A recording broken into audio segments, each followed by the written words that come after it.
Bonjour, chers amis. Euh, Ce soir, j'étais en train de conduire et je rentrais du boulot, voilà. Et j'étais un peu plongée dans mes pensées.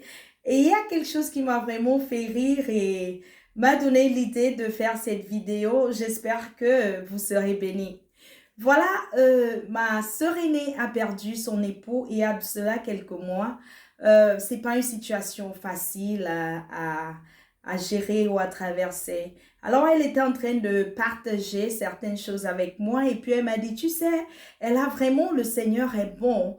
Euh, Mes amis se sont vraiment manifestés, ils m'ont donné beaucoup de support et surtout financièrement, tu sais.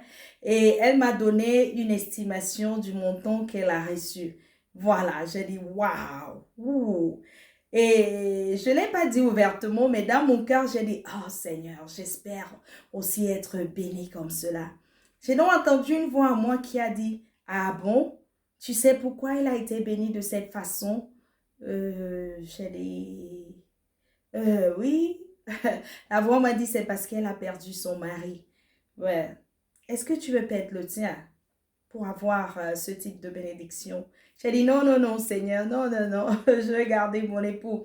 Voilà, et ça m'a fait penser à ceci. Plusieurs d'entre nous, quand nous écoutons les gens donner leurs témoignages, nous écoutons les gens nous raconter les bénédictions de Dieu dans leur vie. Parfois, il nous arrive d'être envieux. Nous sommes des êtres humains. Nous sommes envieux quand ils nous disent que le Seigneur s'est manifesté dans leur vie financièrement. Le Seigneur s'est manifesté dans leur vie, je sais pas, ils étaient malades et Dieu les a guéris. Le Seigneur s'est manifesté dans leur vie d'une façon ou d'une autre.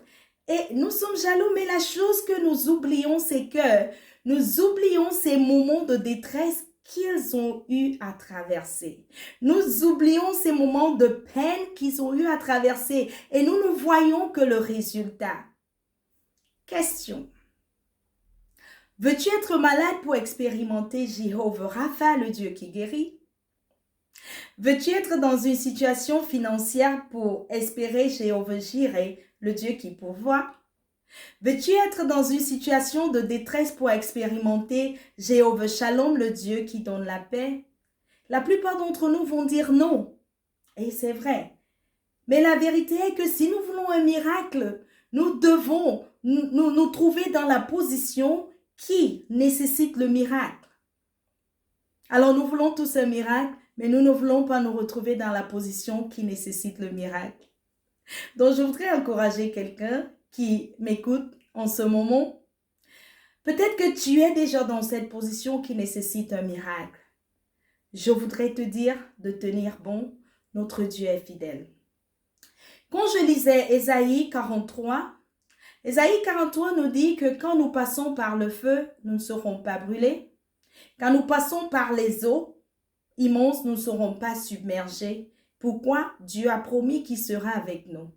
Il sera avec nous. Et il y a une des choses que je sais, le feu, ça brûle. Mais Dieu a promis que lorsque nous traverserons le feu, il ne va pas nous brûler. Il ne va pas nous brûler, ça ne veut pas dire que nous n'allons pas expérimenter pas la douleur, mais la chaleur qui vient quand on est près du feu. Mais le feu a des effets très efficaces. Regardons un peu l'or. L'or dans son état naturel, franchement, personne ne le voudra. Mais lorsque l'or passe par le feu, il est raffiné et il devient très beau et tout le monde le veut. C'est la même chose. Le Seigneur permet les tribulations dans nos vies. Très souvent, il veut se manifester, comme j'ai dit, apporter la solution afin qu'on puisse l'expérimenter, expérimenter ses attributs. Mais aussi, autre chose qu'il fait, c'est qu'il travaille en nous. Il travaille en nous. Comme l'or, quand nous passons par le feu, nous sommes raffinés. Nous sommes raffinés et toutes ces impuretés dans nos vies nous quittent. Alors quand le processus est fini, un être, qu'est-ce que je dirais? Tu sais, je prends l'exemple sur moi, une Ella plus belle. Quand je parle de beauté, je ne parle pas de beauté physique, je parle de caractère parce que Dieu est plus intéressé par notre caractère, que notre prospérité même, parce qu'il nous veut à l'image de Christ.